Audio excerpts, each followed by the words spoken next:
Hi friends, welcome back to my channel. ఈరోజు మన recipe వచ్చేసి గోంగూర పచ్చడి అండి.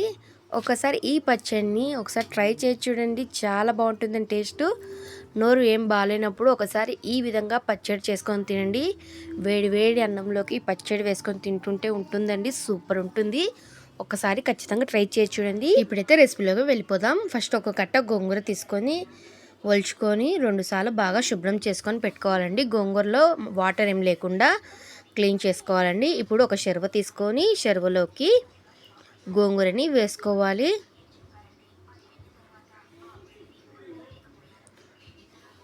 చూడండి, గోంగూరని వేసుకున్న తర్వాత ఇందులోకి 4 టమాటాలని తీసుకొని ఇలా కట్ చేసి వేసుకోవాలండి. అలాగే ఒక ఉల్లిపాయని కూడా కట్ చేసి ఇందులోకి వేసుకోవాలి. ఇప్పుడు ఇందులోకి 6-7 వెల్లుల్లి రెబ్బల్ని వేసుకోవాలి. అలాగే ఇందులోకి కొంచెం పసుపు, అలాగే 2 చెంచాల కారంని వేసుకోవాలండి. అలాగే ఇప్పుడు ఇందులోకి 4 స్పూన్ల ఆయిల్ని వేసుకోవాలండి. ఈ పచ్చడిలోకి అసలు వాటర్ అనేది వాడకూడదు, మొత్తం ఆయిల్తోనే చేసుకోవాలండి.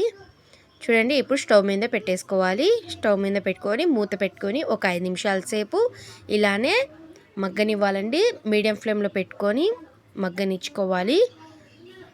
చూడండి, 5 మినిట్స్ తర్వాత చూపిస్తున్నాను. గోంగూర అనేది కొంచెం మగ్గిపోయింది కదా. ఇప్పుడు ఒకసారి వీటిని అన్నిటినీ బాగా కలుపుకోవాలి.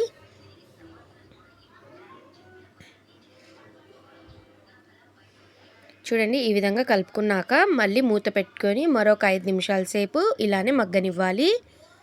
చూడండి, 5 నిమిషాల తర్వాత చూపిస్తున్నాను. గోంగూర పూర్తిగా మగ్గిపోయింది కదా. చూడండి, టమాటాలు, ఉల్లిపాయ ముక్కలు అన్నీ చక్కగా మగ్గిపోయాయి. ఇప్పుడు స్టవ్ ఆఫ్ చేసేసుకుందాం.